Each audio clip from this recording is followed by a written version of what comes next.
ಸುಶೀಲ್ ಹೇಳಿಲ್ಲೇನಮ್ಮ? ಇಲ್ಲಪ್ಪ, ಅವಳಿಗೆ ಇನ್ನೂ ತಲೆನೋವು ಕಡಿಮೆ ಆಗಿಲ್ಲಂತೆ. ಅದಕ್ಕೆ ರಾಣಿಗೆ ಊಟ ಬಡಿಸೋಕೆ ಇರು ಹೇಳಿದೆ.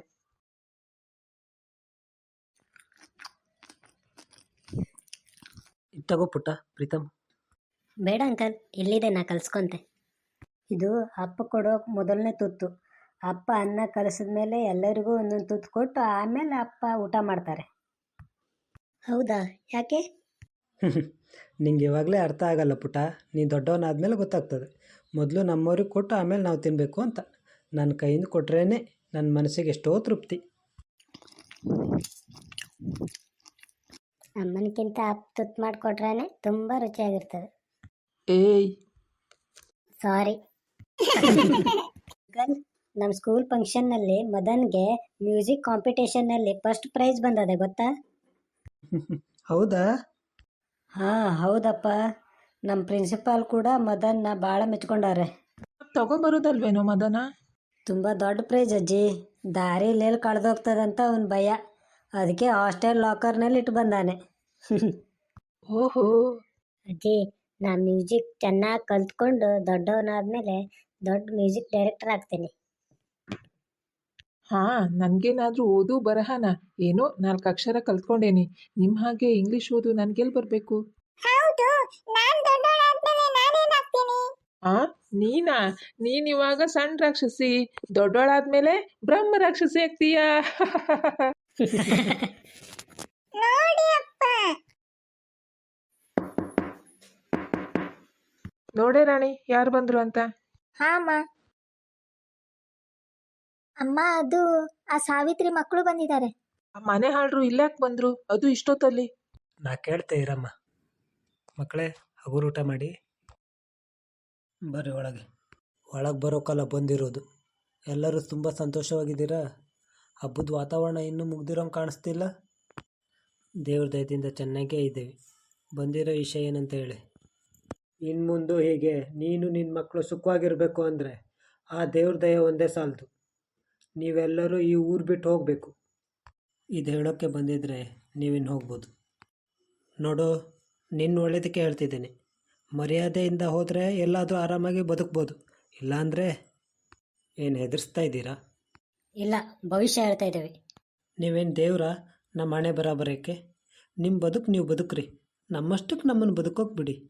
ನೋಡು, ಕೊನೆದಾಗಿ ಹೇಳ್ತಾ ಇದ್ದೀವಿ, ನೀನು ಈ ಕೋರ್ಟು ಲಾಯರ್ ಅಂತ ತಿರುಗಿ ಸಾಧಿಸೋದೇನೂ ಇಲ್ಲ. ನಿನ್ನ ಹತ್ರ ಬದುಕೋಕೆ ಆಗದಿದ್ರೆ ಹೇಳು, ನಿನ್ನ ಮಕ್ಕದ ಮೇಲೆ ಅಷ್ಟೋ ಇಷ್ಟೋ ಬಿಸಾಕ್ತೇವೆ. ಅದನ್ನು ತಗೊಂಡು ನೀವೆಲ್ಲರೂ ಹೋಗ್ತಾ ಇರ್ರಿ. ಮತ್ತು ಈ ಊರು ಬದಿ ಕಾಣಿಸಿದ್ರೆ ಸರಿ ಇರಲ್ಲ.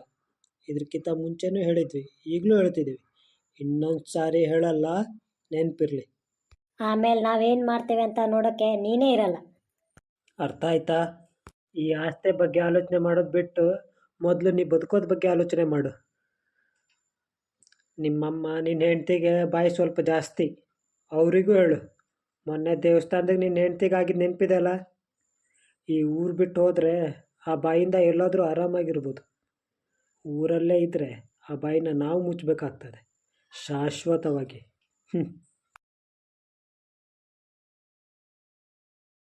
ಏನಾಯಿತು ದೇವಸ್ಥಾನದಲ್ಲಿ? ಏನೂ ಆಗಿಲ್ಲ ರೀ. ಮತ್ತೆ ಯಾಕೆ ದೇವಸ್ಥಾನದಲ್ಲಿ ಆಗಿದ್ದು ನೆನ್ಪು ಮಾಡ್ಕೊ ಅಂದ? ಏನೋ ನಂಗೆ ಗೊತ್ತಿಲ್ಲ ರೀ. ಏನಾಯಿತು ಸುಶೀಲಾ? ಸುಶೀಲಾ ಅರ್ಚನೆ ಮಾಡ್ಸೋಕೆ ಹೋದ್ರೆ ಅವ್ರು ಬಂದು ಅಡ್ಡಿ ಮಾಡಿದ್ರಂತೆ. ಅವರು ಅವಮಾನ ಮಾಡ್ತಾ ಇದ್ರೆ ಅರ್ಚನೆ ಮಾಡದೆ ಹಾಗೆ ಬಂದಾಳೆ. ಮತ್ತು ನಂಗೆ ಯಾಕೆ ಹೇಳಲಿಲ್ಲ? ಏನ್ ಮಾಡ್ತೀರಾ ಹೋಗಿ? ಅವ್ರ ಹತ್ರ ಕೇಳ್ತೀರಾ? ಅವ್ರು ಮತ್ತಿಷ್ಟು ಹೆಚ್ಚು ಮಾಡ್ತಾರೆ, ನಮ್ಮನ್ನ ಬೀದಿಗಳಿತಾರೆ. ಈ ವಿಷಯಕ್ಕೆ ನೀವು ಕೋರ್ಟಿಗೆ ಹೋಗೋಕ್ಕಾಗಲ್ಲ ಅಲ್ಲ? ಸುಶೀಲಾ, ಏನದು ಮಾತು? ಎಲ್ಲ ವಿಷಯನೂ ಜಗಳದಿಂದಾನೇ ಬಗೆಹರಿಯಲ್ಲ. ನಮ್ಮ ಜಾಗೃತಿಯಲ್ಲಿ ನಾವು ಇರಬೇಕು. ತುಂಬ ಅವಮಾನ ಮಾಡಿದ್ರಂತೆ ಶಂಕರ. ಅವರೇನೋ ಈ 3 ಎಕರೆ ಜಾಗನೂ ನಮಗೆ ಭಿಕ್ಷೆ ಕೊಟ್ಟಿರೋ ಥರ ಮಾತಾಡಿದ್ರಂತೆ. ಇಲ್ಲ ಅಂದರೆ ಸುಶೀಲಾ ಈ ಥರ ಮಾತಾಡಲ್ಲ. ನಾವು ಮಾಡೋದಾದ್ರೂ ಏನಿದೆ ಹೇಳು? ನಿನ್ನ ತನಕ ಯಾಕೆ ಅಂತ ಸುಮ್ಮನಾದ್ವಿ. ಯಾರೇ, ಬಾ ಊಟ ಮಾಡು. ಬಾ, ಸುಮ್ಮನೆ ಹಠ ಮಾಡ್ಬೇಡ. ನೀನು ಒಂದು ಹಾಡು ಹೇಳ್ಬೇಕು, ಅವಾಗ ಮಾತ್ರ ನಾ ಊಟ ಮಾಡ್ತೆ. ಹಾಡ್ತಾ ಊಟ ಮಾಡಿಸ್ತೆ, ಊಟ ಮಾಡಬೇಕು. ಬಂದೇ ಇರು.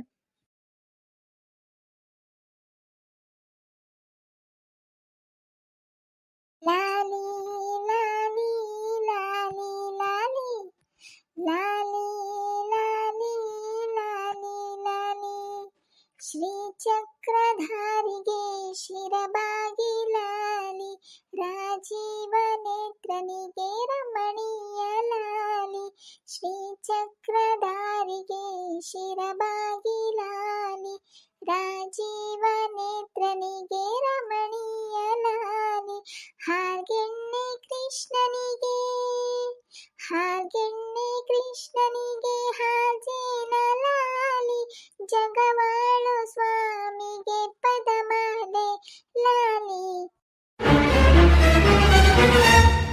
ಏ ನಿನ್ನ ಮನೇಲಿ ಗಾನ ಭಜನ ಶುರು ಮಾಡಬೇಡ ಅಂತ ಎಷ್ಟು ಸಲ ಹೇಳೇ ನಿನಗೆ? ಬಾಯಿ ಮುಚ್ಕೊಂಡು ಇರಲ್ವಾ ನೀನು? ಆ ಒಂದು ಪೈಸೆ ಆದಾಯ ಇಲ್ಲ, ನನ್ನ ಮನೇಲಿ ತಿಂತ ನನ್ನ ಮಾತೆ ಕೇಳಲ್ವಾ ನೀನು? ದುಡ್ಡು ಬರ್ತದೆ ಆ ಬಿಲ್ಡರ್ ಮುಂದೆ ಹಾಡು ಅಂದರೆ ಹಾಡಲ್ಲ ಅಂದ್ವೇಲೆ ಅವಾಗ ನೀನು? ಹಾಂ, ಇವಾಗೇನು ರೂಮ್ನಲ್ಲಿ ಶುರು ಮಾಡಿದ್ದಿ ಕಚೇರಿನ? ಹಾಂ, ನಾ ಇಲ್ಲಿಂದ ಹೋಗ್ತೀನಿ. ನೀವು ನನ್ನ ಮೇಲೆ ತೋರಿಸಿದ್ದು ನಿಜವಾದ ಪ್ರೀತಿ ಅಂತ ಮಾಡಿದ್ದೆ. ಏನಾದರೂ ಕೆಲಸ ಹುಡ್ಕೊಂಡು ನಾನು ಇಲ್ಲಿಂದ ಹೋಗ್ತೀನಿ. ಅಮ್ಮ, ಆ ಏ ಹೇಳು, ಹೇಳೇ.